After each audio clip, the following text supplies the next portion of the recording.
Hey, everyone. Thank you for joining us live today on Fit to Heal.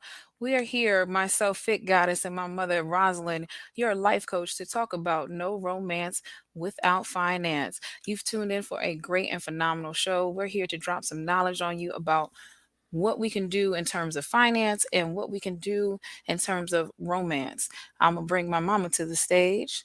Hey, mama. Hey, sweetie. How's it going? I'm doing very well today. I'm going to go ahead and share this screen. Can you tell us a little bit about yourself? All right. Well, that was an an attempt to give me a little bit of responsibility, and I blew that. But yeah, so I am Rousing your life coach. I call myself your life coach because someone used the phrase one time, "Rosalind, your life," because that's kind of what I was helping them to do. Um, I got into fitness and wellness during COVID, working home remote, and just realized that there was more to life than just working for somebody else 12 hours a day and sitting in traffic and so on. So, but my whole life has been about alternative healing and treatments and remedies. Um, and so my whole concept is to help people see the connection between the mind, body, and spirit. And that includes everything. When I say the body, I'm talking about the body, the physical body, resources, um, finances, health, nutrition. Um, when I say the mind, I'm talking about the mindset, your personality, your things you came into the world with in regards to your personality, your disorders, your belief systems. When I talk about the spirit, I'm talking about things that manifest themselves as a result of your thinking. So, helping people to understand that if you have issues with your physical body, it took place in your mind first. That's kind of what my thing is about. And so I've committed my lifetime to developing uh, remedies and alternative therapies to help people heal from trauma, anxiety, fear, and learn how to manifest the things in their life that they came here to do. Um, and I'm excited to be here. Um, and So do me a favor now, tell the tribe yeah, about me. I can tell them all about you more than I can tell you about myself. So this young lady is super amazing. She is the Fit Goddess. You can see my shirt here I'm wearing. The Fit Goddess tribe. I became a member of the tribe. She's part of my tribe. I'm part of her tribe. Um, and the Fit Goddess mindset was something that I was attracted to because uh, she is she practices what she preaches, and I'm living proof because um, I didn't start out like you know into health and fitness, but I definitely needed a motivator, and she is a motivator. She's a is another word that I'm looking for, but I can't think of it right now. But you have been a true blessing to me. You you're involved in the community. You're involved with the children. You're involved with the the whole, as Brother Zumbi said, the economic process that we as a people are struggling to get through, so we can liberate ourselves and be free. Um, and so, with the whole mind, body, spirit concept, you imbibe the same principles that I do, and I love what you did. This is the book you wrote called Breathe, with the wonderful nutritious smoothies that I've only tried one, but I have the recipes for the others. And together, this woman, the Fit Goddess, and myself have, collaborated to put our like interests together and create continue the tribal healing within our community. And so we're here to show you all of the things that we're going to be doing and all of the networks of people that we are impacted by and are helping to impact in our community to get the tribe to grow in health and wellness, mind, body, and spirit. That's right. And we while we talking about the tribe growing, let's talk about the brother that we got on Yes, today. yes. Now, this brother, I was fortunate to be able to be on a show with him and Brother Seiko a couple months ago. We even this show came as a an offset of me taking over Seiko's show. That's right. The great goddess takeover, and you That's took right. over. So let's introduce one of our guests tonight. I'm gonna bring his little picture up here. Brother Zumbi, right? Now, like my mama said, he is the founder of Liberty Hall Media Group, the author of GOAT, which stands for Gospel Afro-Economics Theology, and serves as the board member of the Nat Turner Library Foundation. So, with that warm welcome, sir, we're going to bring you to the stage. And he's back. uh, greetings to whoever is watching live or who is watching on playback. I'm Brother Minister Zumbi, servant of the African World Community, author, entrepreneur, activist. Uh, as was mentioned, I wrote a book called Gospel of Afronomics Theology, which is what I would call an economic philosophy and system. You know, there's been many books that have been written on economics, finance, business, but I've not found very many that have been written from an African centered perspective. And I haven't found many that have been written that pass what I call the Pookie Ray Ray and Junebug test. In other words, if you want to reach the common man, the common woman on the street, you must be able to talk in a dialogue that he can digest. So, what this book represents is about 22 years of personal experience and research in areas of business, economics, entrepreneurship, and finance. Um, and as we go into tonight's dialogue, you'll see how, I guess, apropos this subject will be when we talk about uh, romance and finance. And I'll take more of an African centered approach to it because what I found in the past is when we engage in conversations about male female relationships, we make the mistake of discussing them within a vacuum. And we don't discuss them within the context of being African centered, nor do we discuss them within the context of uh, trying to have healthy African marital unions within a toxic incubator known as racism, white imperialism. So hopefully tonight we can uh, take a different perspective on that and hopefully illuminate the dialogue to where um, it doesn't it doesn't dissolve into blame games, shouting matches that I've seen before. I absolutely love it, brother. Welcome, welcome. I'm so glad to have you here. So let's dive into it. Mm. Now, my mother, she has a phenomenal relationship with her husband, her spouse, and there's plenty of people within our community. A sister that is, again, we have a lot of entrepreneurs. She'll be on a little bit later in the show. Another phenomenal relationship. However, like you said, we are coming from this ideology that is making us, what is it, the conversation, the 50-50 conversation.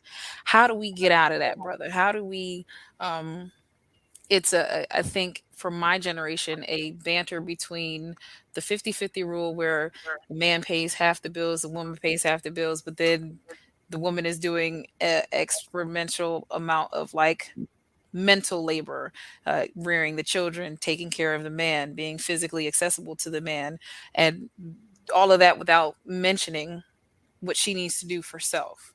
How, with your book, can you impart wisdom on how finances can affect that? Boy, if I had a well, I'll start this way. If I had $1 for every war story I've heard from each side, I would be Forbes 400. Um, Really, where you have to start with culture. And this is what I was saying at the top of the show. When you start looking at things through someone else's glasses or someone else's eyes, you get into the trouble that we're in, and you get into the type of chaos that we're experiencing right now.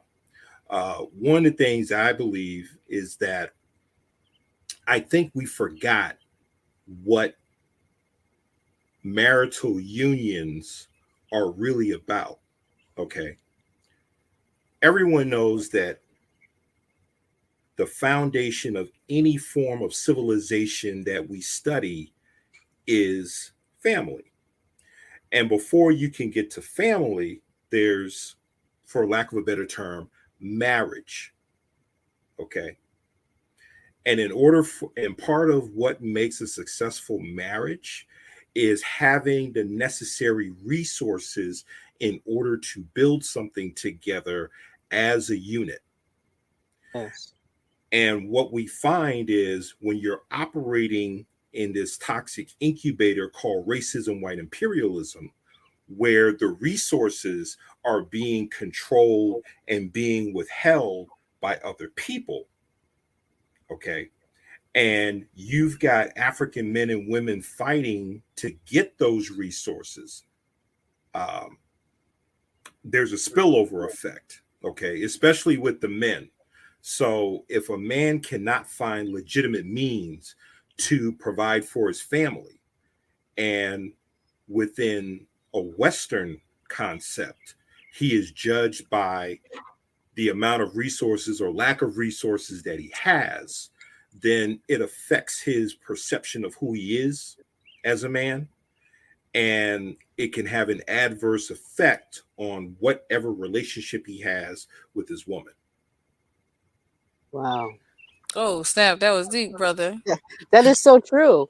Um, you know, it reminded me, if I may interrupt for a second, Hmm. um, of years ago when I was judged on a job, um, and this is to just to bring your point home, because you're absolutely 200% true what you're saying. Um, this man, this supervisor I was working for, tried to give me an evaluation. And at the time, I had been out on maternity leave having my son. And when I came back to work, it was only for a couple of months. When I came, but I had been there for like 2 years. When I came back, he was saying, "Well, it's time for your evaluation," and I got all bad marks. And I was like, "What do you mean?" So he brings me in his office and he says, "Well, this is a European gentleman." He says, when when in the 50s, when my wife was pregnant, she stayed home and I went to work. And I said to myself, he's got the wrong one. He shouldn't have opened up that conversation. And I made it clear to him. I said, two things are going to happen. The first thing that's going to happen is you're going to um, remember who you are and who I am in relation to this day and this time versus who you were and your wife was back in those days in that time, wherein one person could afford to work and and earn one income that was capable of taking care of the family, wherein now we are required to have basically two incomes to maintain one household. So times they're changing. A woman is different nowadays than they were back then, obviously. But to use that ancient precept to judge me and my work and my work ethic, and after I've been there for that many years, my work has been proven, it's been shown. But Mm. that wasn't even the point. But the point was that people actually have the gall to make you believe that things are still the same economically for all of us, and there's an equal playing field, and your husband should be able to take care of you like I was able to take care of my wife back in the 50s. And I told him that, and that's the first thing that's going to happen. You're going to readdress that, and then secondly, you're going to remember how dangerous this conversation is this day and age, that you could get in a lot of trouble for what you're doing because basically you're discriminating. But the ignorance was what the real issue was. Mm. And what you're saying is that you know it's the same thing. You can't judge a person's ability to take care of their family when you create the situation for them to not be able to do so. Right. We're in a society where a man now, can hardly take care of himself. But Mm. the situation was created through the culture that you mentioned, or the lack thereof. Mm. And when we're not given equal opportunity to earn, then it changes the dynamic. So yeah, you want to take care of your children, your family, but can you really? Mm. So true So indeed. Brother Zumbi, with your book, could you tell us how? Because I've read, like I told you, most of the chapters. Now I've gotten into the part where I actually have to do what's called the work. I Mm. can't just have the idea. I actually have to put the idea pen to paper and actualize it. So for Mm. those that haven't read the book, what my mom I think is saying is really, really dope. A lot of youth, adolescents, teenagers, and some grown folks don't know where to start or how to read or how to see, but we're not going to address those issues today. Okay. All I'm asking you today is for someone who hasn't read your book, what can you tell someone in terms of starting? Because the advice for money, finances will be the same for both genders. Everybody, I believe, should come into it whole with finances, spiritual wealth, mental health, those sorts of Mm. things. So how can we start it and how can we keep it so that we can have a good self relationship, but then a good relationship with others? Okay. I always say begin with acquiring resources, whether you do it self employed or employed. Okay. Um, what I did was I started practicing what we call the 10% solution. Okay. 10% solution means a dime out of every dollar is yours to keep. Okay. So let's say you get a job, all right, and you set a goal to say, okay, I need to save $1,000 over the next 12 to 16 weeks. During that period of time, as you're acquiring this $1,000, start researching opportunities to where you can make money outside of your job, whether it's creating your own hustle, whether it's picking up a second job, because you need to have the necessary resources in order to take advantage of opportunities. Everybody says save for a rainy day. I say no, you save for an opportunity, because as you're acquiring resources, the things that you have to work on your thought process as well as your language. Okay. So for example, I teach people don't use the word budget. Say that you're organizing your finances. And I'll tell you why. If you say that you're on a budget, the money is dictating to you. If you say I'm organizing my finances, now you're dictating to the money. And one of the things that we always say about money, it's a great servant, but it's a brutal taskmaster. Okay. So there's an internal shift that takes place while you're acquiring the resources. For those who subscribe to the Bible, in book of Proverbs, it's 17:16, and I'm going to paraphrase what it says. What good is it for a man to acquire money if he lacks the desire to learn how to manage and master it. Okay. So I'll kind of start there, acquiring the resources, and then begin the process of transforming yourself into mastering your resources. Because a lot of times when we come into windfalls, we still act like consumers as opposed to producers. Could. Okay. Whew. That's heavy right there. And that's kind of the reason why. And for those who may have read the book, I have a chapter. It's called the 10-point tax refund plan. And it goes through, if you ever come across, and the funny part about it is I wrote that probably 3 to 4 months before COVID struck. Okay. And it not only applies to your tax refund or the stimulus checks that were being handed out during that time, but any significant windfall that may, come upon your doorstep. There's a 10-step thing that you can do with that money. So for example, if I were to ask 100 Black people, do you have a petty cash fund in your house? How many of us would have that? Okay. Not many, probably, right?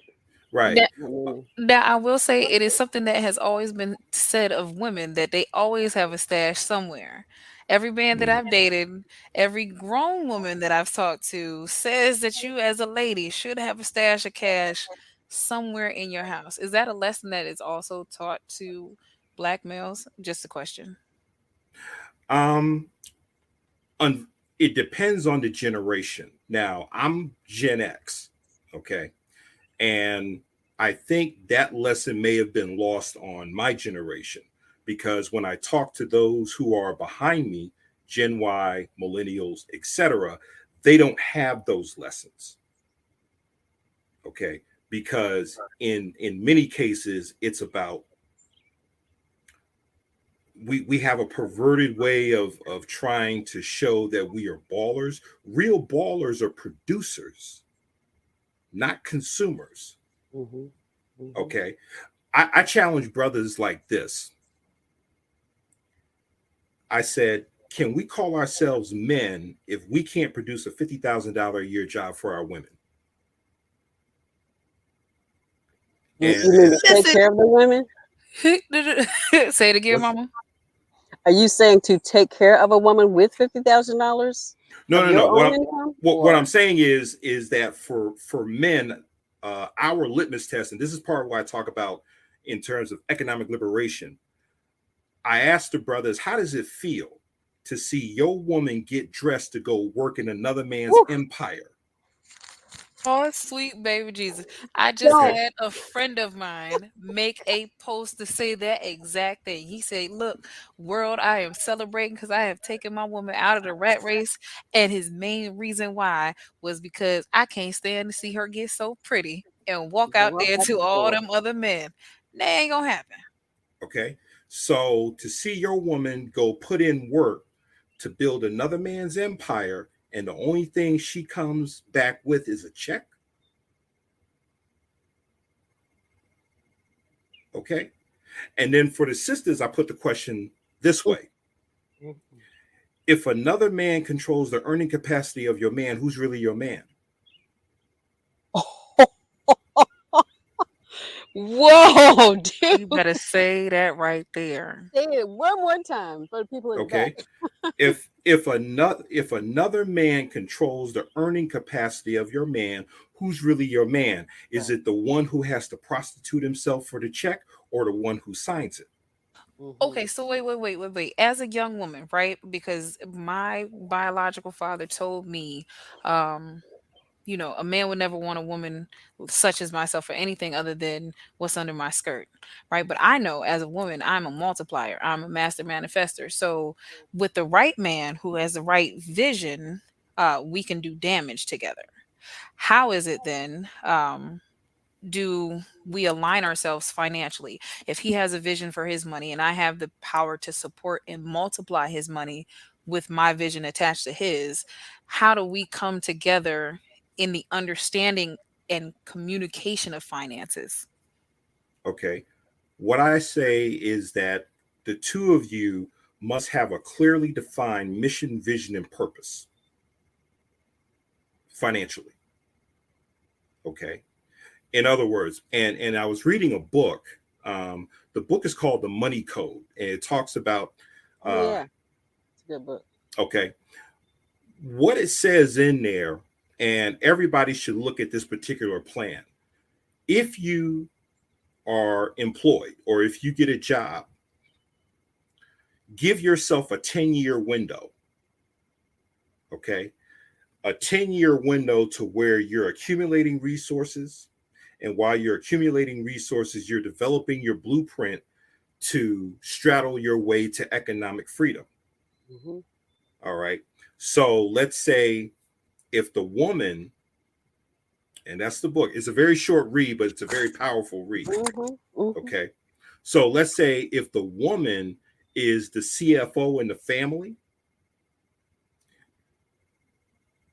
So let's say the man brings it home, the woman becomes, let's say, the CFO. She's the distributor. She's the um, comptroller, and so forth. So she makes sure because she builds the economic infrastructure. It's kind of like building, I guess, for a lack of a better term, an aqueduct financially.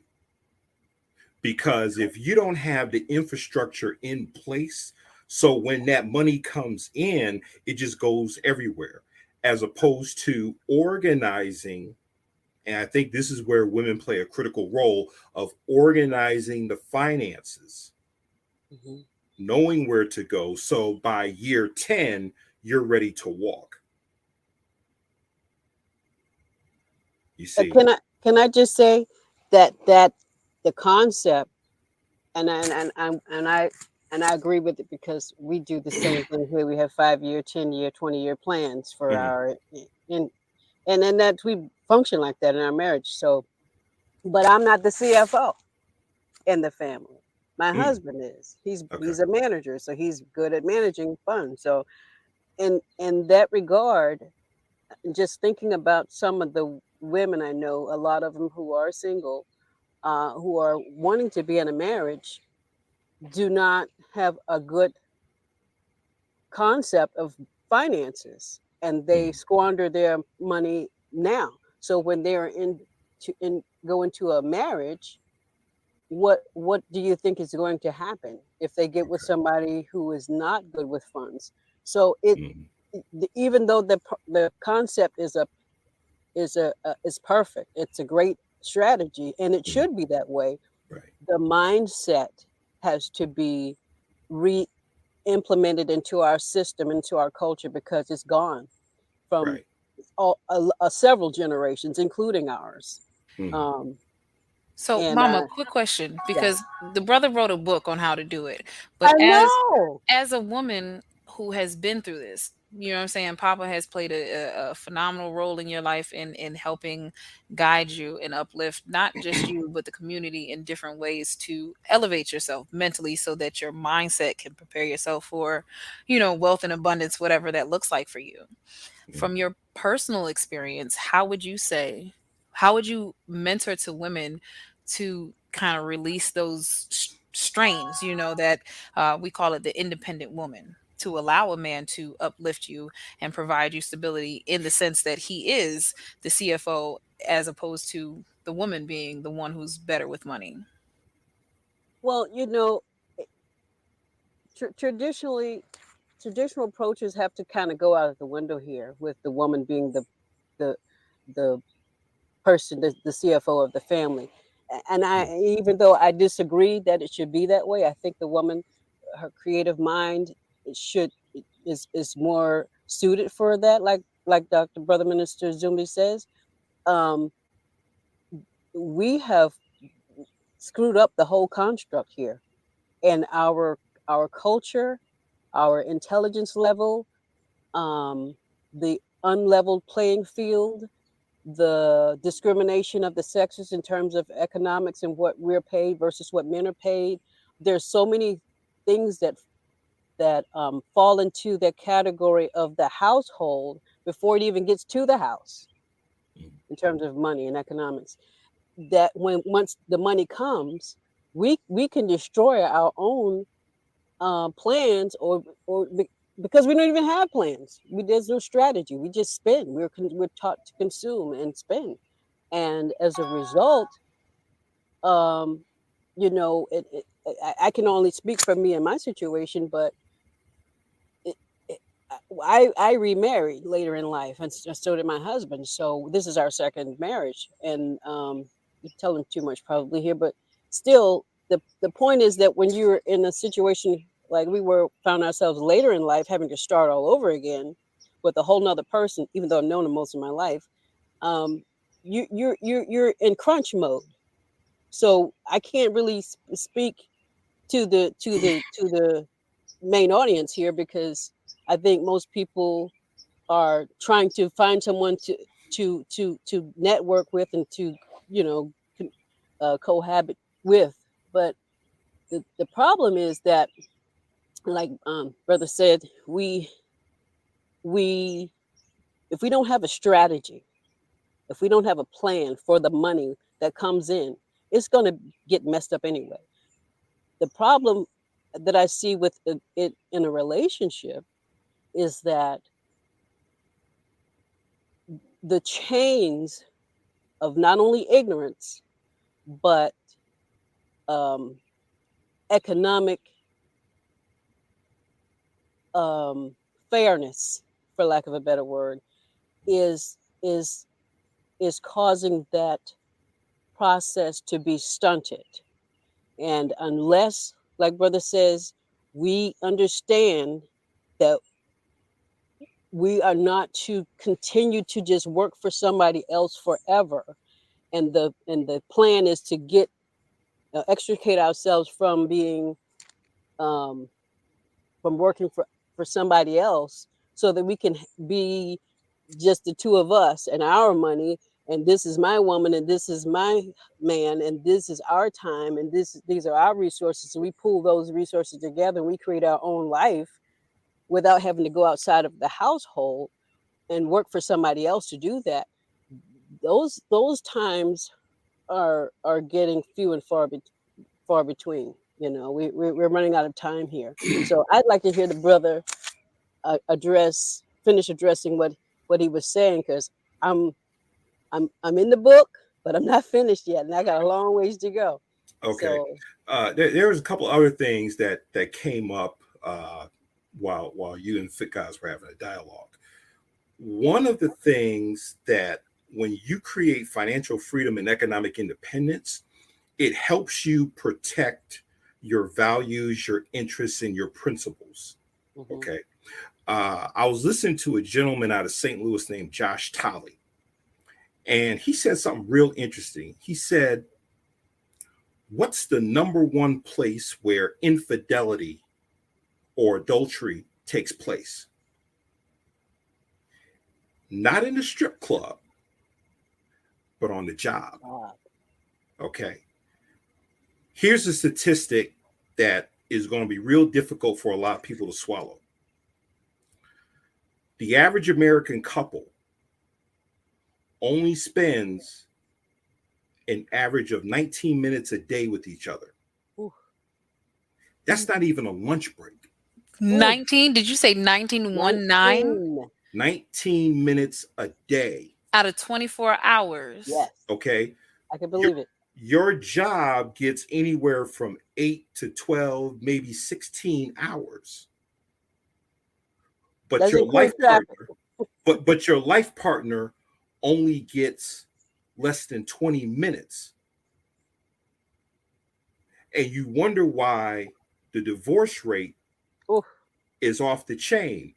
For those of you who remember what happened last summer with the brother with the Boston Celtics, who was the head coach, and why he got fired, okay, and everybody was looking at Nia Long as a victim. And I said, look, There are no victims, there are only volunteers. Mm-hmm. Okay. When you're in LA and he's on the East Coast, in some cases, what do you expect? Now, that's not excusing his behavior, but you He's can't still a open, human. right, you can't open the door for things like that to happen. Yeah. Okay. So that's another reason to have financial freedom and economic independence, so you can flee temptation, not run into the eye of the storm of it. Right. Ooh, now let me interject real quick because I got a special guest in the backstage, right?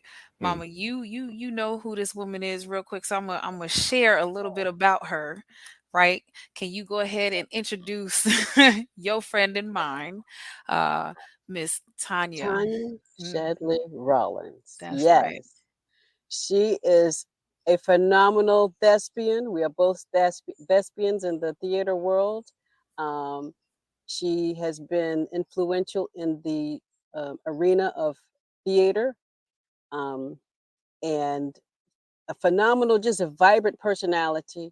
She hosts conversations at the bookstore in Portsmouth on High Street, um, and just a wealth of knowledge, a wealth of information, a wealth of ability to counsel in relationships and intimacy.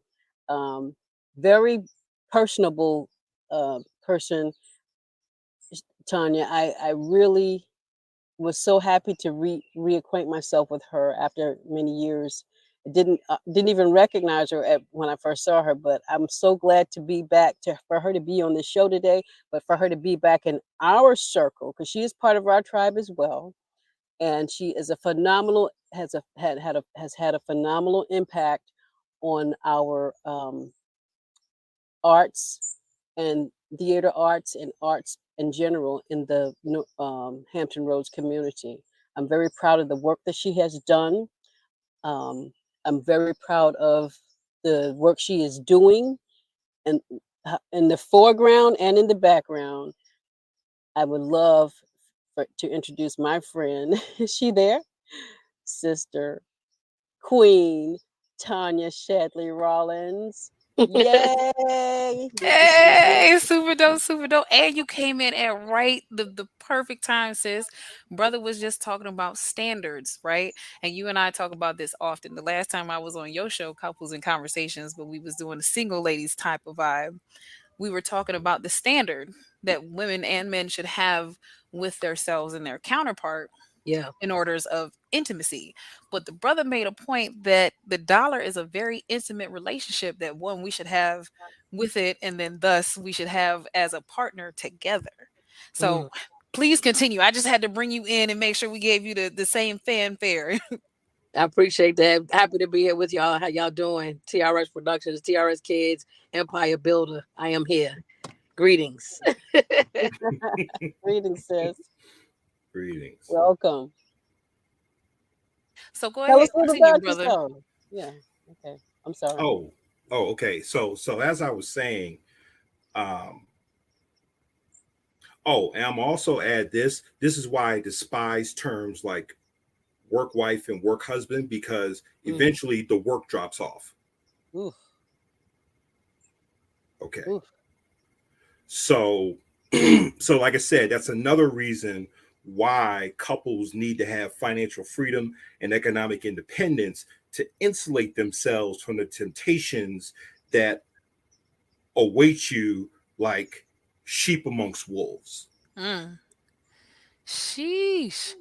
Now, Tanya, you've been married for how long? Wow. We've been married since 2006. Wow. Oh, 2006, yeah. baby. We're high school Lord. sweethearts. Yeah, we got together in November of 97 and we got married in May of 2006, May 13th, 2006. Okay, so this brother ain't write this. When did you write your book, brother Mr. Zumi? I released it, believe it or not, I released it on Valentine's Day 2021. Wow. So you, ma'am, have not seen yet potentially this semantics of how to break down financial, and yet you, your husband, and how many of your children are entrepreneurs. Now they say that that's something that can't be done, and my mom was talking about earlier how in this day and age it's much more difficult for one person to like go out and work a 9 to 5 and carry the weight, but you've made it so your whole family carries their own weight, and you have time freedom, financial freedom, a lot of different space that I'm sure allows you a different level of intimacy with your husband. How were you able to manage this, especially being high school sweethearts, when you didn't have this brother's guide? Ooh. Well, a lot of trial and error, I'll say. And I'm heavy on communication.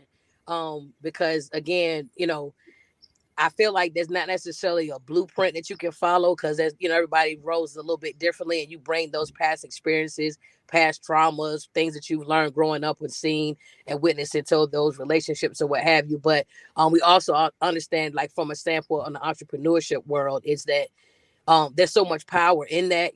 There's fear on one side of it, because you're like, there's the unknown of, this is on me to make sure that that comes in financially or what have you. But on the flip side of that, there's a freedom in that as well, because, can't nobody fire me. I'm my own boss. And so Right. even with my son, Malachi, performing and doing, shows and stuff like that, now he get his own checks.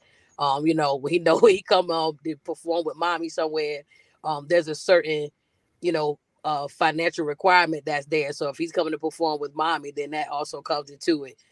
That financial help, like you said, that role that it plays in relationships is very, I feel like there has to be a flexibility there. I love how the gentleman was saying how, like, you want to make sure there's the financial stability so that you're not contingent upon that quote unquote work life, work wife, work husband piece.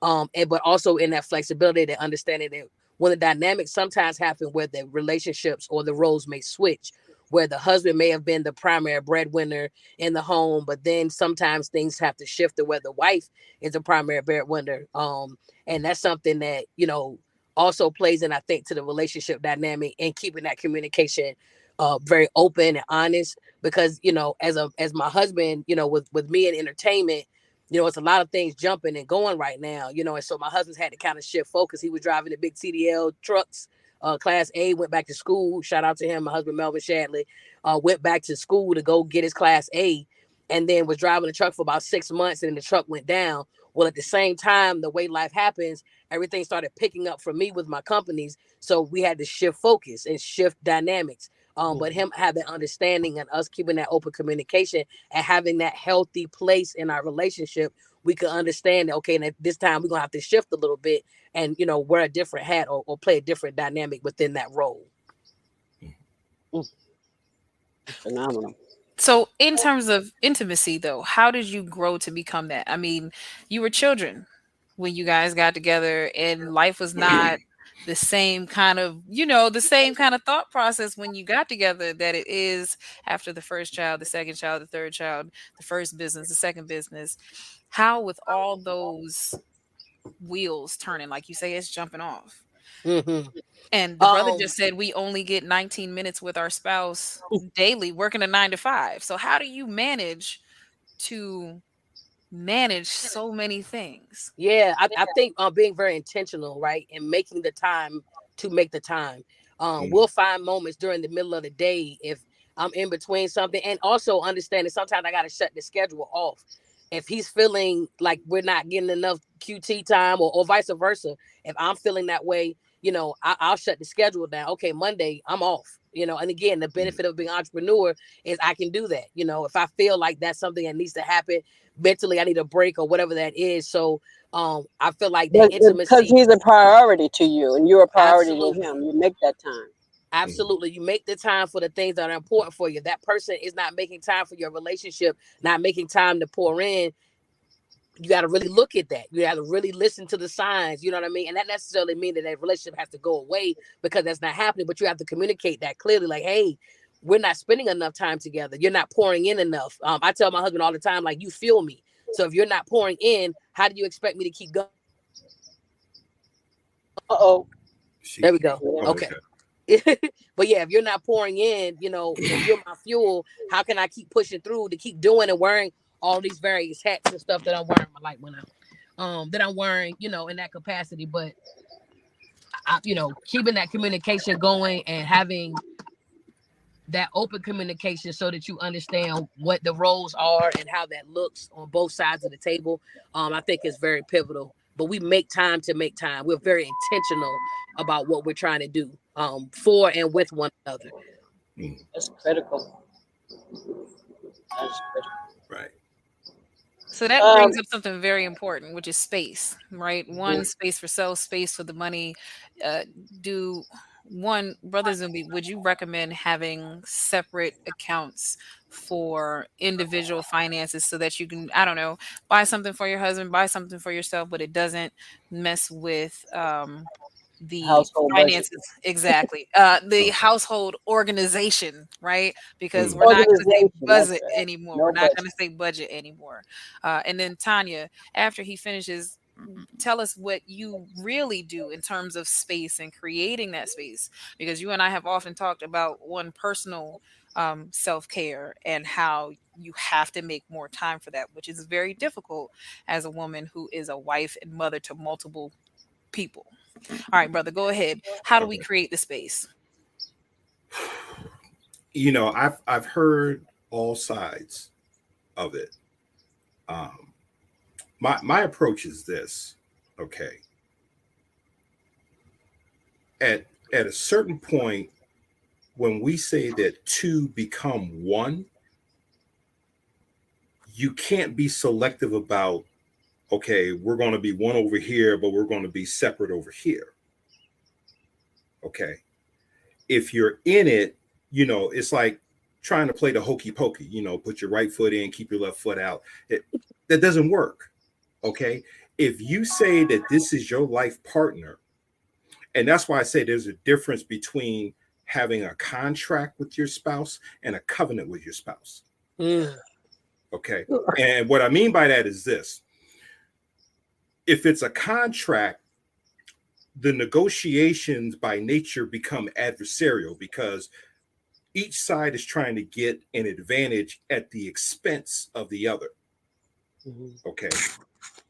If it's a covenant, then both of you want mutual success, mutual prosperity, mutual abundance, etc. So both of you are in it to win it. So it's not a 50-50, it's 100-100. Absolutely. The Hudson says that all the time. Okay. So, and I may be telling my age, but I remember there was a commercial called Nestea, and it talks about taking the Nestea Let's see plunge. plunge. Yeah. Okay. So, as a couple, you're going to have to take that Nestea plunge as one, not as, separate separate entities. What gave Wu-Tang Clan the power that it did? Its ability to unify as one and take that plunge. And I think, and this is where at the top of the show, I talk about culture. What has gotten us into trouble is that we keep using white folks' glasses and white folks' lenses to operate as African people, and it doesn't work. Mm. Okay. Hmm. So when we start doing things through our lens and through our eyes, we will see a difference. Okay. And I'm not going to get into the whole monogamy, polygamy, that sort of thing. It goes back to, it's a thing that I call chips. Okay. Character, honor, integrity, principle, and sanity. Okay. If you have that in your union, then you have more than a puncher's chance of success. Okay, and I'll repeat it again: character, honor, integrity, principle, and sanity. Yeesh, that sanity is the one though, because and again, a lot of things can drive you crazy. The lack of Mm. space, the lack of finances, the lack of care, the lack of communication. Um, But so but oh okay, but you got to remember when I say sanity, okay, you're trying to have a sane, healthy, African marital union inside an insane toxic Good. incubator Woo. called racism, white imperialism. And that's why I said when we get into dialogues like this, we have to remember the context in which we're trying to flourish. Because that 800-pound gorilla, and I'll put it this way, you know, when you're working for somebody, guess what? That outside entity is dictating economic policy in your house. It is. Okay. We've talked about this before with the movie Claudine. Check. Okay. And the character James Earl Jones, it's like he's doing what nature has built him to do as a man, but now you've got a system that has declared war on him, saying, okay, if you do what nature has built you to be, we will not only punish you, but we will punish the family that you intend to, take care of its welfare. Which is why I say in my book, we believe that welfare is an insidious form of slavery. Because anytime you try to get free of it, it punishes you for it. Mm-hmm. Okay. So that's why, I go back to our hip hop ancestor Prodigy when he says there's a war going on outside no man is safe from. And as brothers, we aren't safe from that type of warfare where now you're trying to shut off all legitimate means of earning income, whether it's through employment, self-employment, entrepreneurship. Wow. which forces us into the underworld and the underground, which we don't want to do, but when your back is against the wall, it's about survival. Right. Don't push me because I'm close to the edge. Yo, I believe you I can fly, but I'm gonna fall.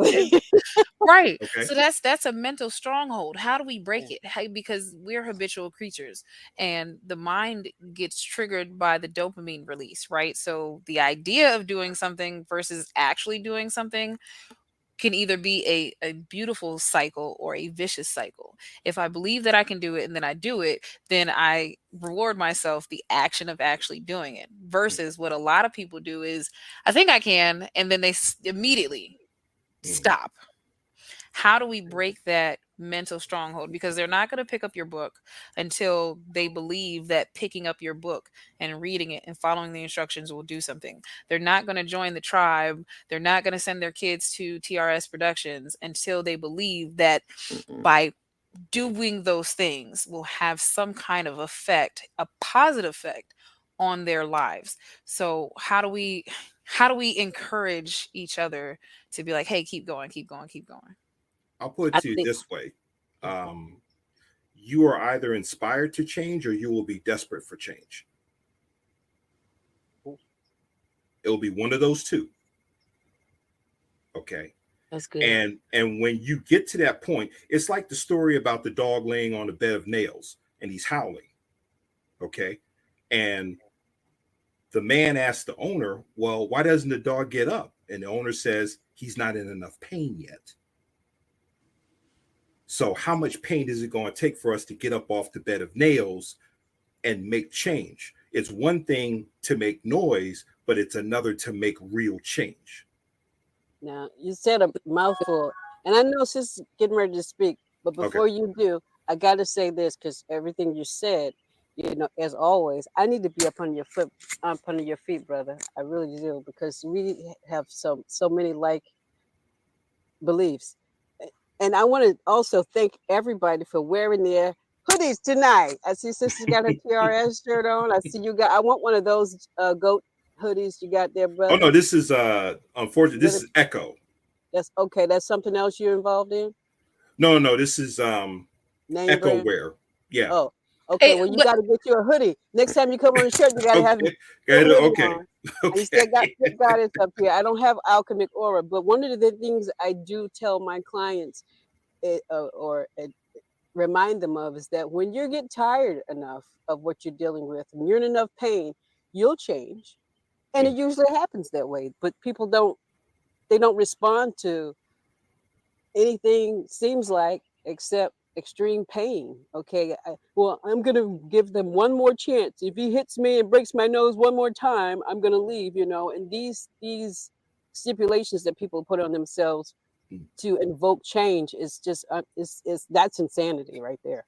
But it happens. So like Goddess says, you know, you have to get to the point where change is not to be inspired by pain. It should not be inspired by pain. It should be motivated because you want a better life.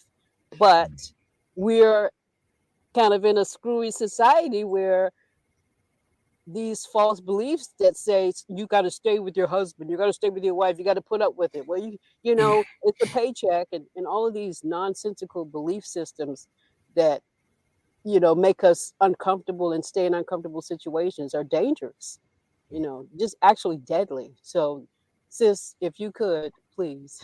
Yeah, definitely. I was gonna add on that inspiring piece, inspiration versus desperation or what have you. Like for me, I got tired. Like I'm in entertainment in Hampton Roads area.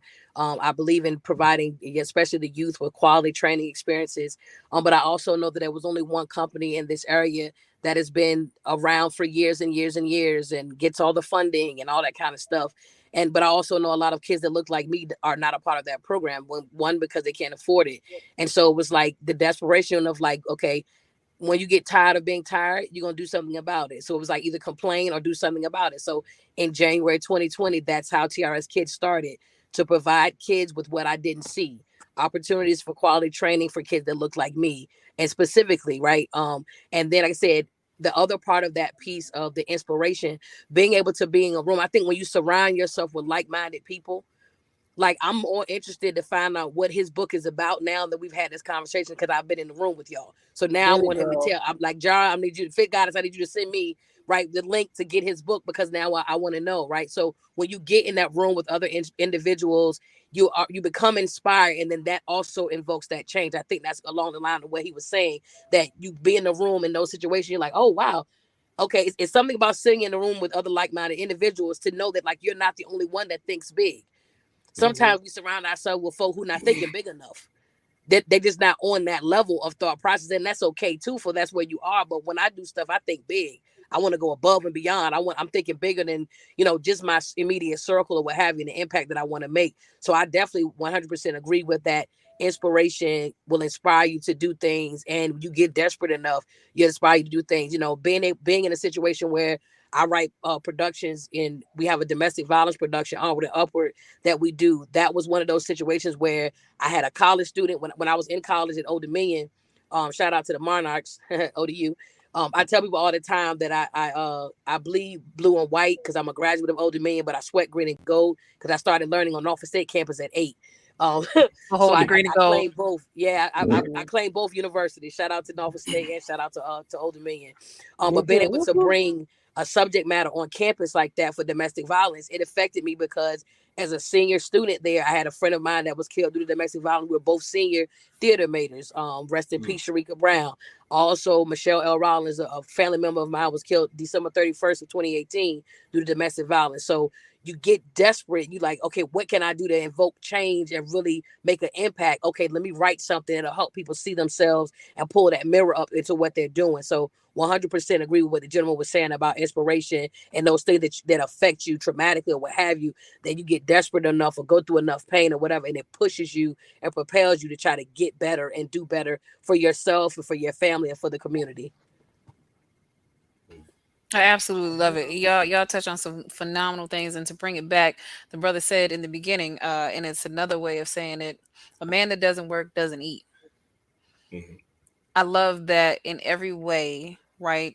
Woman is still a man, right? A woman doesn't work, doesn't eat.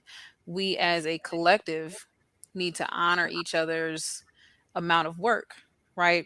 My papa and my mom, they got to work. They both got to work collectively together, either whether it's communication or financially.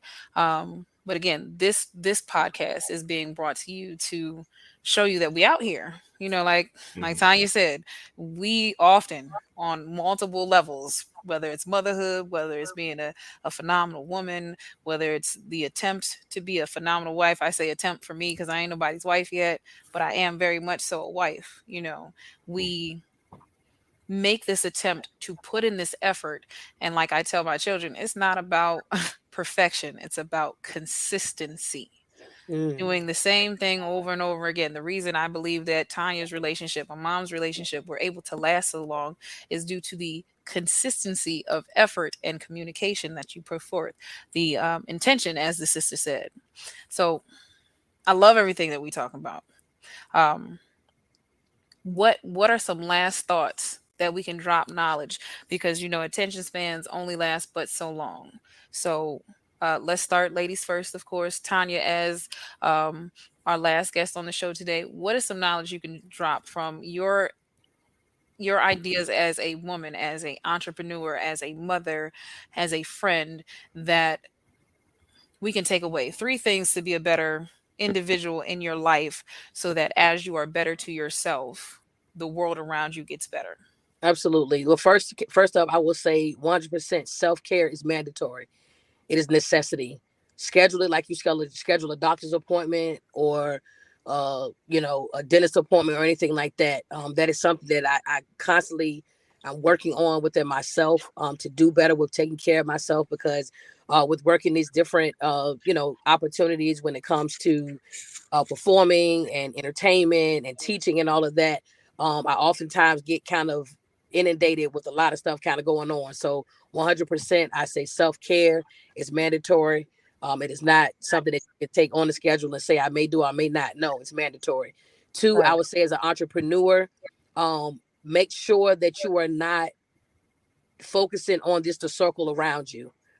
Because oftentimes those that you want, and I had someone tell me this before, and I'm hoping it blesses someone else as well. They said, Tanya, your light shines so bright that sometimes the people closest to you are blinded by it. So they can't see the impact of it because it's so bright because they're closest to it. But you wonder why the people that are farther away from you that you've never met before, never had interaction with before, are seeming more supportive, or they're willing to donate or pour into what you're doing. And they said it's because your light shines so bright that it reaches the distance of where they are. So that's why they can see how far, like, man, her light shines all the way over here to me. I want to know more about what she's doing. I want to know about what the impact that she's making. So, try not to get caught up in the support or lack thereof from the closest people in your circle. Expand that horizon, and then also surround yourself with individuals that are on another level than what you are, where you're trying to see yourself go. Mentorship is really big for me. A lot of the things that I've learned over the past 2 years in regards to business, it's very new. I've been I started my company in 2006 with TRS Productions. And within the past 2 years, I've like grown and learned so much from on the business side of things, with just having access to information I didn't even know existed. So surrounding yourself with mentors and those that you could kind of ask those hard questions to and say, listen, I don't really know, because I'm a good for walking in the room and talking my talk, and not always having it all planned out and figured out when I go talking. But I let you know and make you feel like I know what I'm talking about, right? So those things, those be the three things that I would say. Self care is mandatory. Try to expand your circle outside of those immediately with you in regards to support systems, and then surround yourself with individuals that are also learning and growing and scaling, so that you can also do the same thing, to better the impact that you're making in the community, on yourself, and the community at large. Ashay says, I receive all of that, all of that. What about you, Mama? What three things would you add um, to allow us to grow? Well, you know, I, I don't know how you can get any more clearer than what our guests have stated tonight.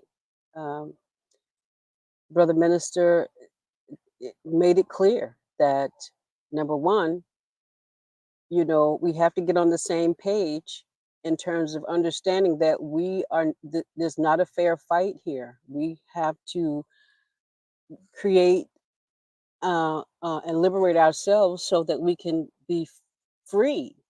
And financial freedom doesn't always come from a job. Financial freedom does not come just from money. Money is not just earnings from an income from a job. Earnings can be resources, power, networking, um, connecting with your tribe, like Sis says, being around like-minded people, like Tanya said. Uh, if you don't have a strategy for your life and how you want to uh, create your marriage or your relationships to be, then you're just in a relationship. And most relationships end up becoming sinking ships because they don't have a destination, a plan. They're just treading water. And it's critical to create a strategy. So that would be number two. And number three, I would say, is the same way you take care of everything else that you claim is important in your life, your hair, your nails, your body, your temple, your car, your home. You got to take care of yourself. And you got to take care of, and part of taking care of yourself is making sure that you can survive and thrive, without having to depend on someone else or someone else for your income. You can create your own, use your own creativity, your own vitality, your own time, and get your time back so you can enjoy your relationships without having to um, be relegated to 19 minutes a day. So that would be what I would say. Thank you so much for those gems. And I agree, it's not simple, but it's not supposed to be simple. Anything worth having is definitely worth working for. Brother Zumbi, tell us your final thoughts.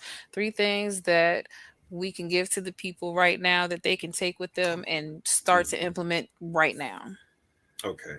And this can be used for both genders, but I'm going to speak especially to the women. Okay. To women, ask yourself this question: can I effectively run a household? If the answer is yes, then you can effectively run a business because the concepts are the same. What's the number one thing that you deal with in running a household that running a business is the same? Cash flow management. Okay. So running a household will be your first training ground for running a business. So if you ever doubt yourself, just look at how you run your household, and that will be an indicator of how you can run a business. That's number one. Number two, I'm going to show you how you can create a business with what you already have. Okay. If you have a laptop, desktop, iPhone, what have you, okay. If you have internet access, and if you have information that you can organize, package, monetize, and systematize, do you know what you have? You have the makings of a publishing company, and you didn't have to take out a bank loan to do it. So sometimes start with what you already have, because what you got to remember is that regardless of what industry you focus on, you are always in the money making business. Okay. And then finally, one of the things that women can do is become an expert in something. Now, I'm going to show you how you can become an expert for under $50. Ask yourself, how many books would it take minimum for me to be an expert in a particular discipline, whether it's finance, whether it's marketing, or what have you? If you can read a minimum of 3 books in a certain discipline, you will be considered an expert. The average American only reads 1 book a year. And in most cases, that book is a romance novel. So imagine if you were to read a book a week in a particular discipline, you will be so far ahead of the majority of the population in America that people are lazy enough to where they will pay you for what you know. So, those are the 3 things that I would like to leave with the audience, particularly the women. Yeah, that's so dope. I absolutely love it because again, we It's very simple. It's very simple what we're able to do for ourselves, if we just one pay attention to ourselves. So it's my turn now to talk about our little things. Uh, I want to say thank you to all of our members on the panel today. Thank you for your insight. No romance without finance. It's the old school song that everybody knows. The main thing that we're pushing here is a mindset. Now, mine specifically is the fit goddess mindset. You see my lovely sons there. Um, with the fit goddess mindset, we encourage you to eat, sleep, and exercise, right? Every day, every day, whether it's exercising your mind, exercising your body, or just moving in general. We want you to remember that we're here as a collective, whether it be Alchemic Aura or Minister Brother Mr. Zumbi or Tanya. We're here to service the community in the ways that our talents and skills are best suited for us. Our strengths, we have found our passions, and we're here at your disposal to assist you, whether it be through getting mentally fit or physically fit. That's my passion, or whether it's financially fit, like Brother Zumbi over here, or maybe it's your aura, like my mom. But our main focus is to empower growth. We are super excited that you were able to tune in with us this evening. We really, really hope to see you again next week. We'll be here again live Mondays at 7:15. Remember, we're here. We're fit to heal. I can't wait to check you again later. Peace.